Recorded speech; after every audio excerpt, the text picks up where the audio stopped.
everybody watched what happened in your country not so long ago. You are under a crippling debt, and you were trying to figure out how to repay the IMF debt and others, and you wanted to impose taxes which are very few and scarce, actually, in Kenya.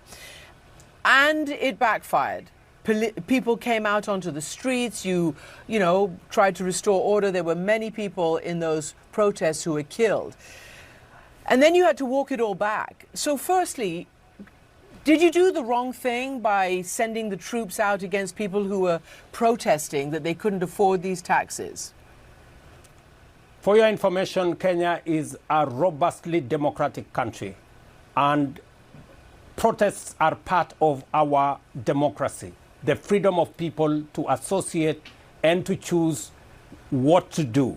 And that is perfectly in order. And restoring law and order is also the responsibility of law enforcement agencies.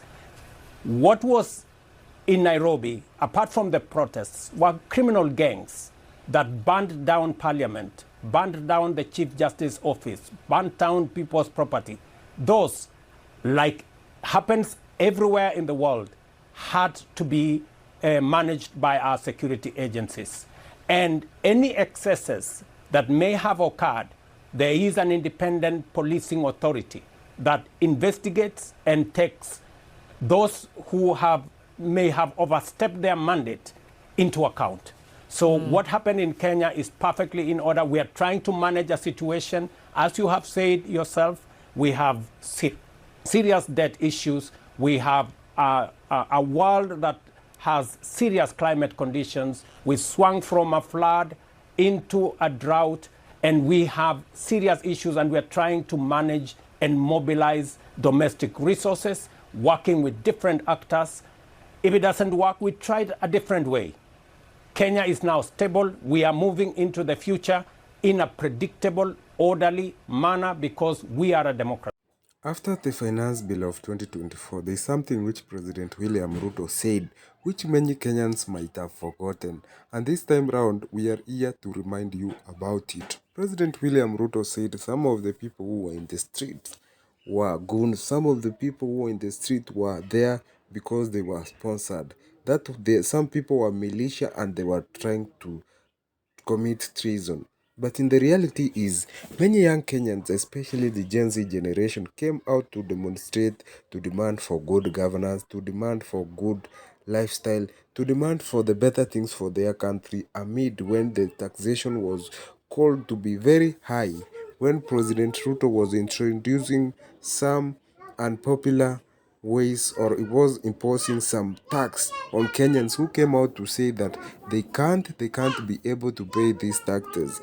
These taxes were seemed to be very high. They were seems to be unaffordable or unavoidable, as many people say by that time. So the reality is that the people who came out to oppose this thing were the young Kenyans, not militia, as we heard him say in another story or in another clip. However, as the number of abduction rises today, here is another report or another expose on CNN by Larry Madowo. It's a bit of a mystery in Kenya about who is abducting government critics who have been disappearing since these protests began in June. At least 82 people, according to the Kenya National Commission of Human Rights. And what seems to happen is as soon as somebody becomes critical of the government on social media or organizes a protest, they disappear. Some of them have come back and said they were tortured. They were chained to the floor, naked, and questioned about the source of the funding, or just why they're being so vocal against the government of President William Ruto. He says that he will stop the abductions, but he also had a conditional part of that he will stop the abductions, but the young people of Kenya have to behave, they have to be polite, and they have to be disciplined, which people saw as a tacit endorsement, or at least an admission that his government has been abducting some critics. In the last 2 or 3 weeks, several more people have disappeared. Some of them young people in their 20s who posted AI-generated images of President William Ruto in a casket. One of them, a popular cartoonist who's been sharing satirical silhouettes of President William Ruto. They've all disappeared. Their families believe they were picked up, tracked on their phone, and picked up by Kenyan security forces. I want you to listen to one of the family members. I am here as a parent. Please, I am begging. I have cried enough. I do not have strength. I feel like dying. And so, a short while ago, a judge in Kenya has ordered the national police and the security agencies to unconditionally release the abducted people that are in their custody, even though the police have claimed they don't have them in their custody, and they're investigating why. Many in the country just don't believe them. The families don't believe them because they haven't made any attempts to investigate who exactly is snatching these critics off the road.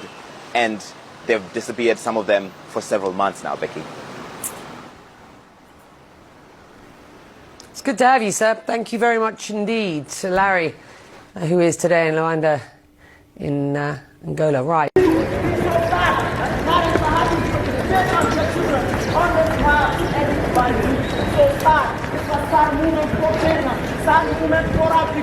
We cannot continue living like this. We must be ready to change our mindset. If we are to be free,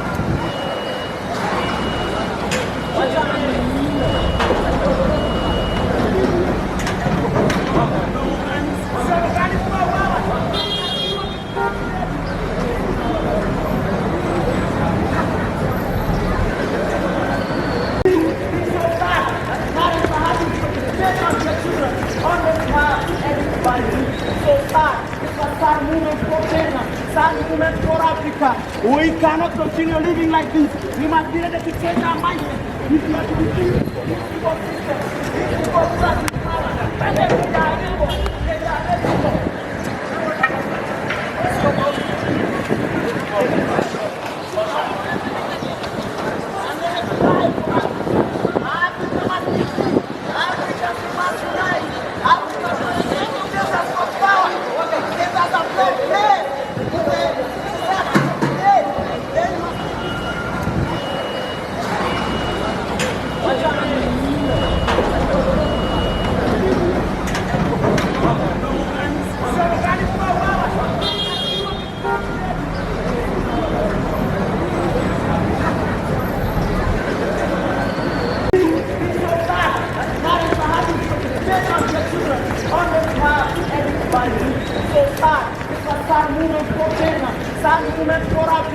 we cannot continue living like this. We must be ready to change our mindset.